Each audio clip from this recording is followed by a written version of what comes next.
What's going on, everyone? Welcome back to another episode of Dark Reflections. Aaron and I are back in the virtual crypt tonight, and we got a fucking big one to talk about. They are back, and they're angrier than ever. We are beyond excited to be doing this episode of Dark Reflections. Since we started doing these, we have been fortunate enough to have had the honor to talk about and take deep dives into some of our absolute favorite bands and releases that some of these bands have ever released. Children of Bodom, Devil Driver, Slipknot, Black Dahlia Murder, Amon Amarth, and many more. But for the first time tonight, on an episode of Dark Reflections, we finally get to talk Lamb of fucking God. They are back, and they are probably, arguably, my favorite band of all time. The Lamb of God has graced us with their 10th studio album release, if you count the Burn the Priest albums, which I do. They released it on June 19th. It was originally set for May 8th, but was delayed.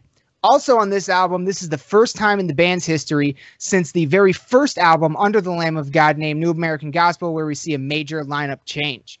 On this self-titled album, we see the departure of drummer Chris Adler, and the addition of drummer Art Cruz, formerly of Winds of Plague. On the production side of things, Lamb of God's longtime producer is back, Josh Wilbur. And if you have never looked up his list of credits, he's probably made some of your favorite music in the last 10 and 20 years. Like it's unbelievable the talent that man has worked with. Very, very awesome. Artwork is something, as anybody knows, we love talking about artwork on this show. This is probably one of my favorite covers that they've ever done, probably top 3 for me. And it was once again longtime cover artist and band artist in general, Ken Adams, who has done all their covers since Burn the Priest. However, the change up this time is the internal artwork. Behind the lyrics, all of them are photographs that were actually taken by Randy Bly himself, the vocalist. So that's a pretty cool addition, little change up. Yeah, I like that. Yeah.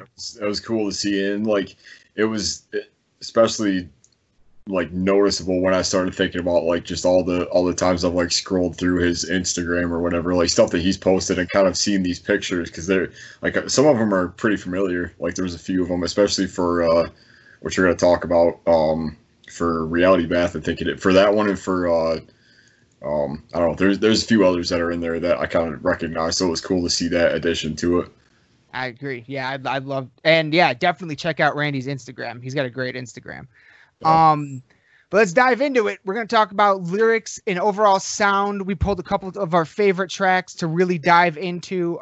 In terms of sound, I think one could argue this is the most unapologetically Lamb of God sounding album of all time.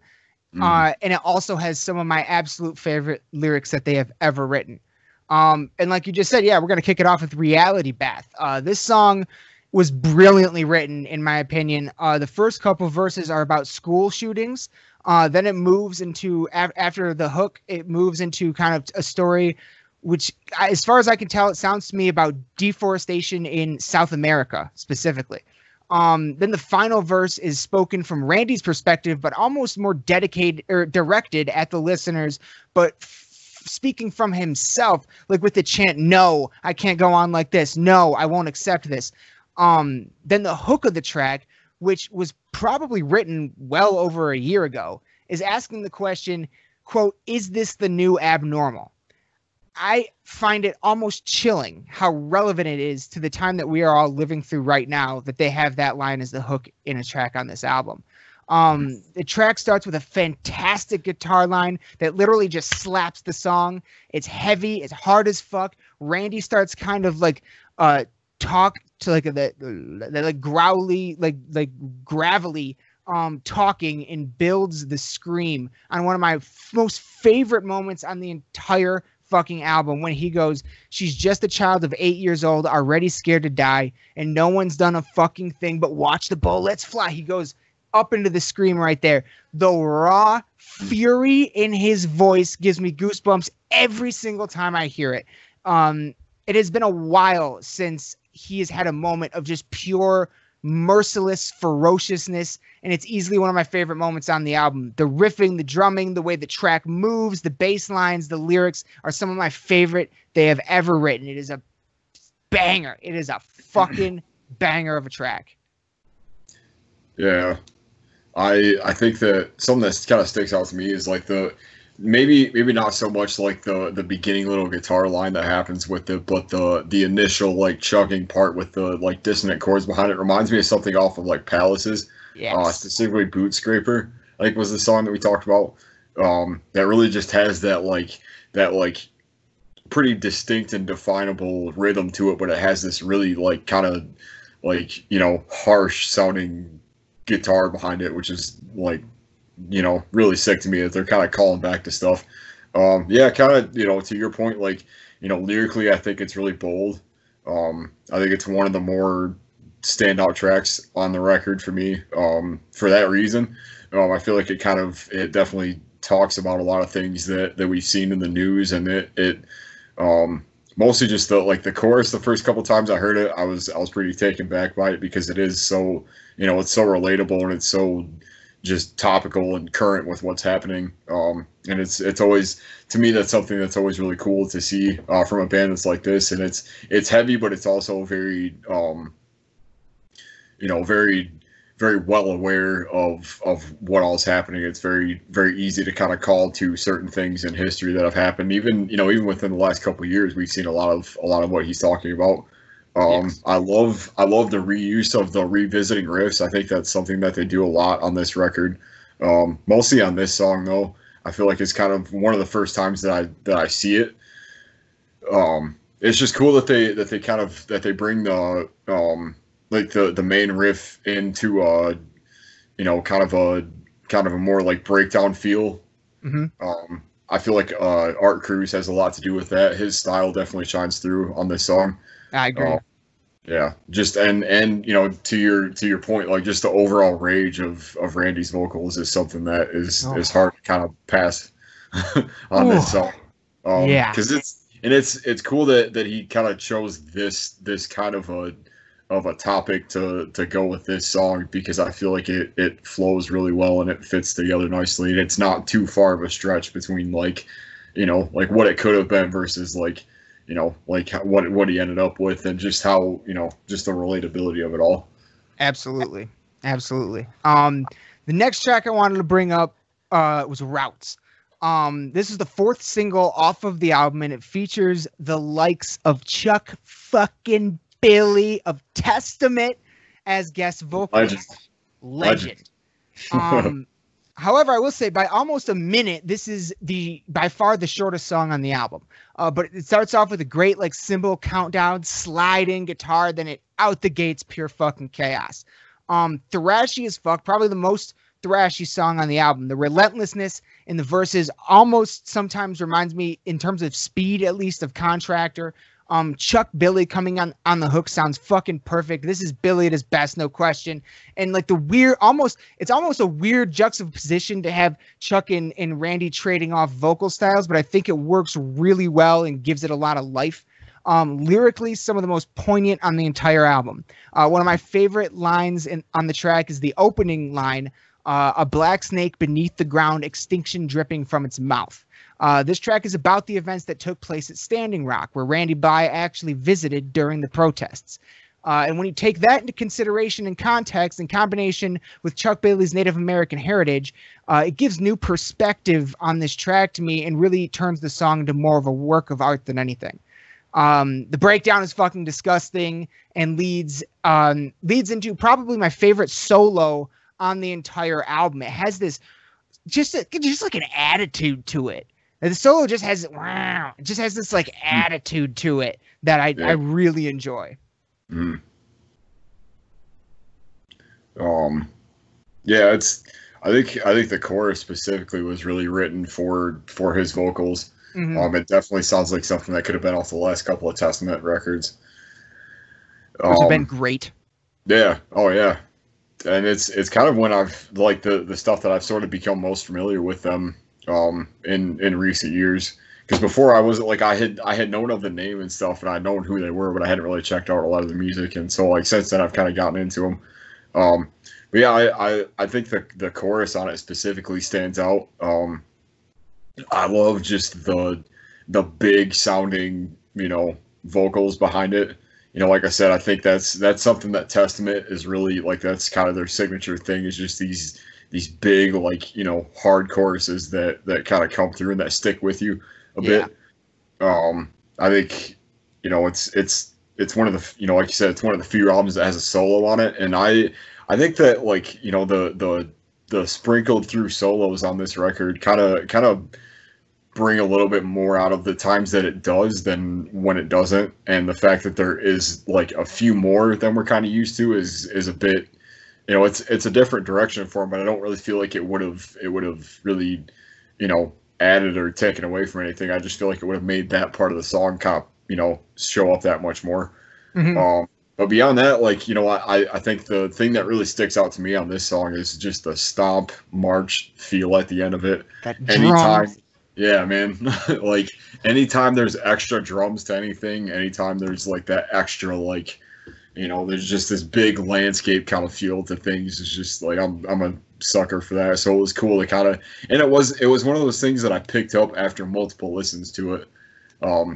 Like, I mean, I know that there's a lot of extra vocal stuff, and I know that there's a lot of extra instrument stuff on it, which is, the cool part about this song is I feel like they took, a little bit more attention, even though it is the shortest song. I feel like they fill the time with a lot of, it's a quick kind of in and out, but there's a lot of stuff that's happening. So I feel like that's why this one sticks out to me. Hell yeah. And I agree on the ending drum gets me after you pointed it out to me, because I didn't pick up immediately either on that. So after you pointed it out to me, every time I hear it, it's fucking great. But the next one is probably one of the biggest tracks on the album for both of us. The next one we're going to go into is Resurrection Man. It starts with like sort of a creepy child's nursery bells sort of thing. And then it goes into what we've talked about a lot. Probably the first time we've ever heard Lamb of God and Randy Blythe do a blah. Track starts with a blah. We got a blah. Yeah. Like, it was great. Going and coming off of that creepy fucking like bells, like kind of sound, like it's works so well. It moves real fast into this fantastic melodic groove, and Randy comes in for one of the best opening verses, lines, anything, anywhere, ever. It's deep, low, dark, and brutally terrifying, and he goes, "I was born in a cemetery and learned to walk on skulls and bones." Yeah. Like, how do you write that? That is fucking insane. I love such a great opening line. It goes into like this musically, it's like a downward spiral feeling, as if it's a trip through the fucking underworld, chugging through fucking barren, skeleton-filled lands. At around 2 minutes and 30 seconds, it moves into a fucking tornado of chaos, like bleeding out into this guitar rhythm that breaks into fucking just pure stomping, relentless madness at just neck-breaking break your neck-breaking speeds, infuriating breakdown. Far and away one of the biggest standouts on the album for me, and immediately is like one of my favorite songs in their entire fucking catalog that they've ever written. So I love this track. Yeah, man. And like just that whole opening line, like, to what you were saying, like, last half I was taught to speak by the living dead and raised beneath a funeral moon. Jesus Christ. It's pretty tough. Oh. Yeah, man, this is a big standout for me on the album. It was the one that as soon as it came on and as soon as I heard that little, like the opening of it and like the opening riff of it, I was like, dude, I'm sold. Like, this is super sick. I think it definitely moves the record into the middle half of it, since it is it's in a weird spot because it's after a lot of the single tracks on it, but there's also like with Routes and stuff. But I feel like Routes wasn't so much of a single; it was just kind of like an extra song they put out after all of the. Because I feel like It was the fourth single, and it came out in between the time that it was actually released and when it was supposed to be released. So I agree with you. I don't think it would have been, if it came out on time, it would have probably not been a single. I agree with you. It's a good point. So and to have a song like this that is just like, it's like, as soon as I heard it, I was like, musically it reminds me of Omerta. And kind of lyrically too. Like, it just has that kind of like mob, loose like mob mentality kind of going into the lyrics, which is cool, which they haven't really done in a while. It's very tough sounding. I think it like lyrically, I like it because it touches on a few different subjects. And I remember we had a conversation about trying to figure out what this one was about because we were kind of torn on it. But I think, I've always thought it talks about like, media, it's there's that line, horror stories, talking heads segregate the living dead. I think it's kind of more about like the media kind of being, the talking heads in this situation, like spreading the numbness for, the masses and stuff, and all of us being kind of like drawn into this, there's just this kind of idea of, I know what you're saying. Yeah. Like a dystopia kind of a deal. Yeah. I think, and one of the other things I wanted to touch on was like there's that build up that happens in the middle of the song, where he says, "I'm the resurrection man, a jackal in a 3-piece suit. Death and taxes for the damned brought the heel beneath my boot." Like, there's something about the way that he says that line, and then it kind of keeps going and stuff kind of further through. But yeah, man, like that's, this is one of those like that just, it's a hitter. Yeah, it's definitely one that seems to not just be a standout for us, but a lot of people I'm seeing online are like, Resurrection Man is the fucking absolutely. I'm gonna bury you in barren ground. Like that's the last line of the song. Like, so well written, so well written. I can't get over it. Cannot get over it. But moving on. Next one that we want to discuss is Poison Dream. This is a very special one to begin with because it features none other than Jamie fucking Jasta of Hatebreed, who, besides Randy, is one of my favorite vocalists of all time personally. The track has a fucking like groovy breakdown feeling from the top to bottom. Brutal, fast, insane drums riffing are fucking incredible. Absolutely relentless. Then the hook leads into where Jasta comes in, and it breaks into one of the fucking best sections of the album or any song or anything I've fucking heard in a long time. When Jasta comes in, it almost sounds like Lamb of God doing a fucking Hatebreed style breakdown. And it's the nastiest fucking thing I've ever heard, dude. Then honestly, this track is track 7. It comes before Routes. This is the track where we get the first real solo on the album. So up to this point, but make no mistakes, this solo will fucking, while it's tearing your head off, your face will be melting. There's no question. And I will say, while I wish Jasta was featured even more on the track, more in the vein of the track Enslaved, Dead, or Depraved, which also featured Randy and Jasta on the first Jasta album. I do still love the way he's using the gang vocals, and he comes in and out periodically throughout the second half of the track. So it's still fucking just phenomenal to hear them together. All in all, in terms of sound, speed, and aggression, it's one of my favorite on the albums by far. And the first time I heard it, I literally headbanged out of my chair. That happened. So seal of approval right there. Doesn't get better than that. Yeah. I think lyrically this song has a lot to say. I love the chorus on it. I like the fact that the bridge, or like, I don't know, I guess it's kind of more of a pre-chorus. The whole dead inside, you were the bull they lulled to sleep, and then at the end of this the track, dead inside, you were the bull awake from sleep, open your eyes and gouge the heart of their greed. It's cool to see that kind of callback to because it feels like it gives the song a little bit more of a build to it. Yeah, which a lot of these do. And it's something that I don't know if they've done before, but I've definitely noticed it more on this record. Like they have a lot of those callbacks within each of the songs. Like, you know, to kind of give a little more structure to it and to kind of change mostly, and to, I guess, to my point about what I was talking about with Reality Bath, you know, with the music and stuff, how it kind of drops back and grooves a little bit more, versus just like a straightforward kind of, you know, tempo with it all. Yeah, man, I love the chorus on this song. It's stuck in my head all the time. Oh yeah. A legacy, a poison dream, fortunes made on misery, a burning river, a black sea, bloody skies, and dying memories. This poison dream. Yeah, it's. Yeah, I think it's, and the fact that we have, it's you know, I mean, we talked about on the podcast about the Hatebreed album being delayed and stuff, but the fact that we have a song with Jamie Josta and Randy Bly on a Lamb of God album in 2020 is something to be pretty excited about. Oh my God. Yeah. In the context of a Lamb of God album, it makes it that much more exciting. Absolutely. Yeah. Absolutely.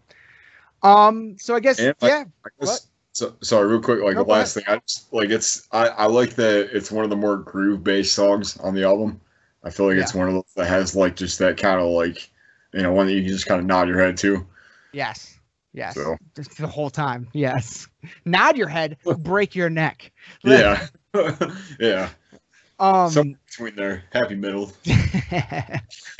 But moving on to the last track we want to shine a light on is actually not even featured on the version of the album we own.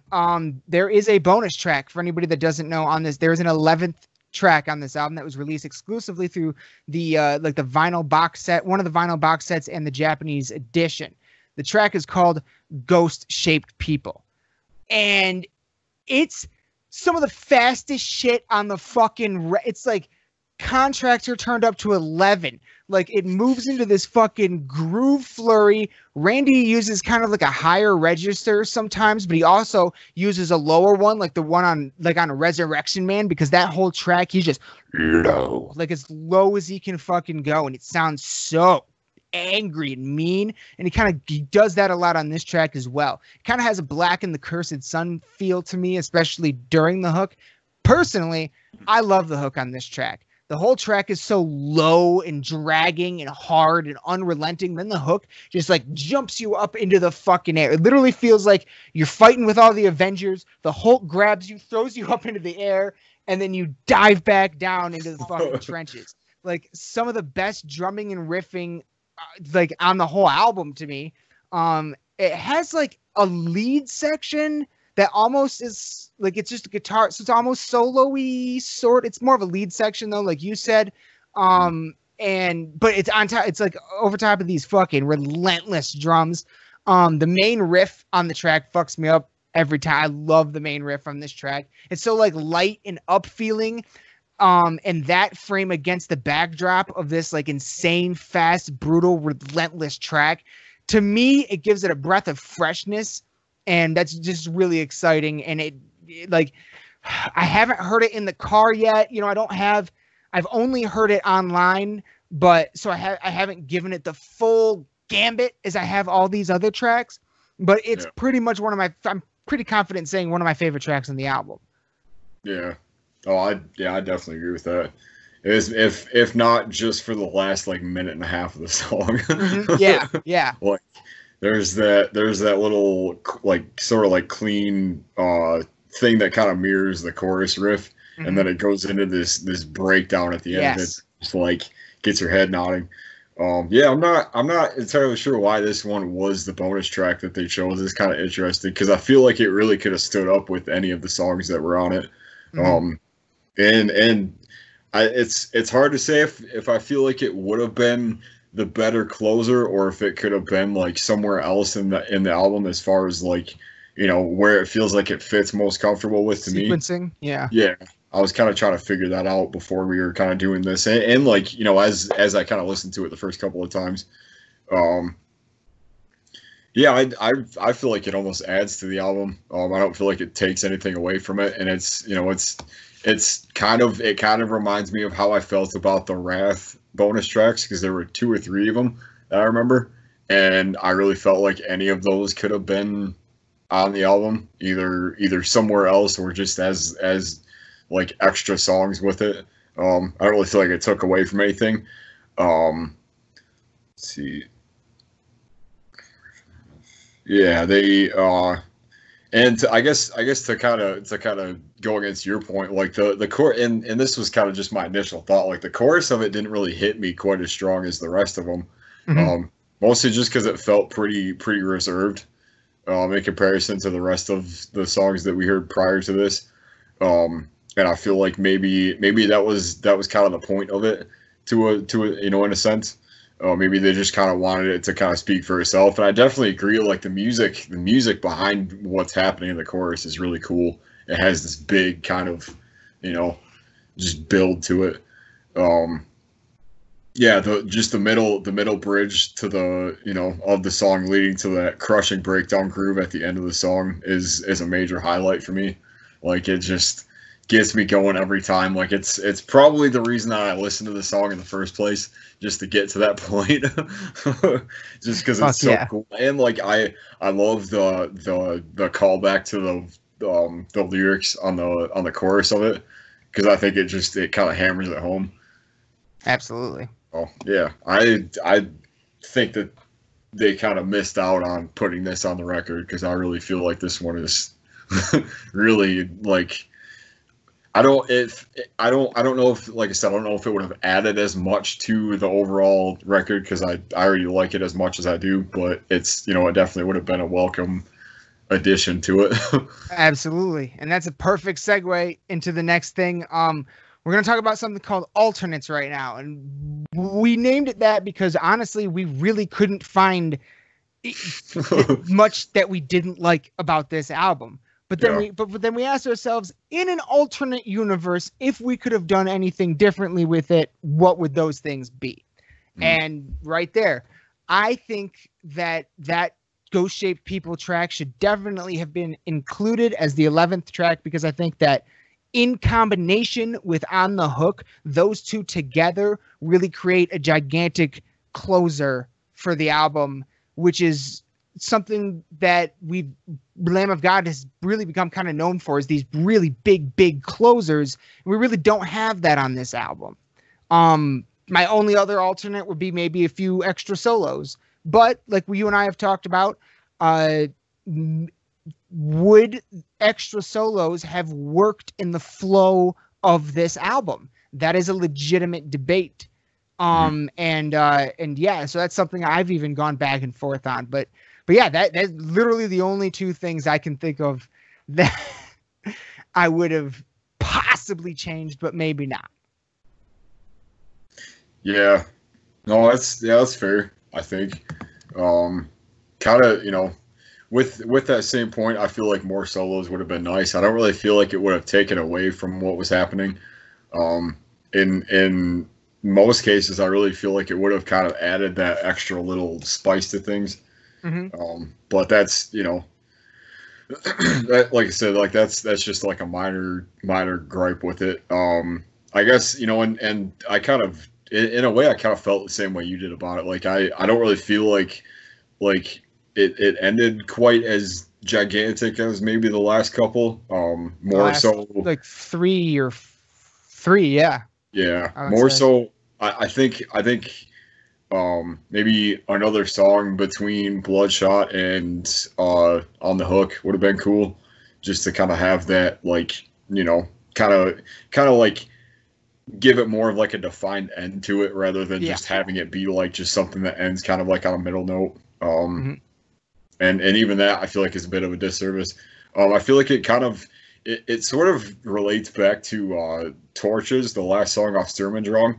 I feel like it's kind of the same feel to it. Like it's that there's a definite feeling of desperation in the lyrics and in the sound of the song that's happening, that kind of drives home the initial view of the record.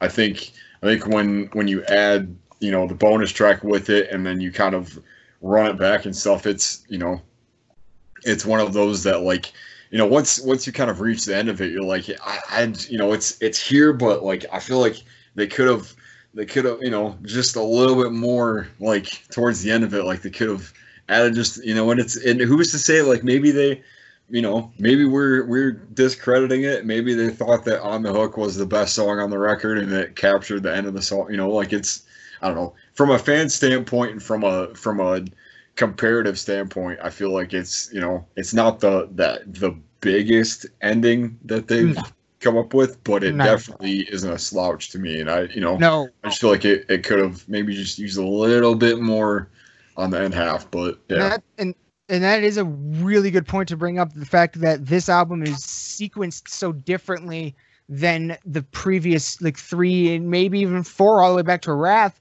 in that the first track on the album is far and away the longest. And then they kind of get shorter and shorter. It's typically the opposite, or typically there's like an intro track, then a giant opener, and then it's got a giant finisher. Yeah. This one is sequenced, and it's more related. I feel like the way it's put together is closer to an Ashes or Sacrament as opposed to any of them that came after. Yeah. Yeah. It is a bit more like Beating on Death's Door from Sacrament. Oh, that's a good pull too. Yeah. So I guess I mean, I don't know, I kind of have one more thing. Go ahead. Like I know that Bloodshot Eyes was a big song that was kind of, a little divisive for some people, and I know that we kind of had a back and forth about it when it first came out. But like to me, I really feel like the last 2 songs they kind of started to do something a bit different on. More so like it was a little more guitar focused, and it had a little more kind of, it within like the backing of the lead kind of, melody stuff. And I think as much as there is of that on this throughout, I just like my only other thoughts on it is just I kind of like, because I'm a sucker for that kind of stuff. I think it really builds the atmosphere up a lot. And whenever I hear like a really cool lead or kind of like something that's like kind of like a lo-fi, something underneath of like a chug pattern or something that kind of leads that rhythm through, I'm like it's really cool to me, and I feel like it adds a lot to it. And like, they started to do that on Bloodshot a bit, which I think is why I like that song a lot, because it's kind of different for them. It's straightforward as far as the structure of it goes, but it's pretty interesting, and it's a lot of guitar stuff, and it's pretty bass prominent and stuff. Like the bass leads a lot of the song in the verses and stuff. So I just if nothing else, just a little bit more of that kind of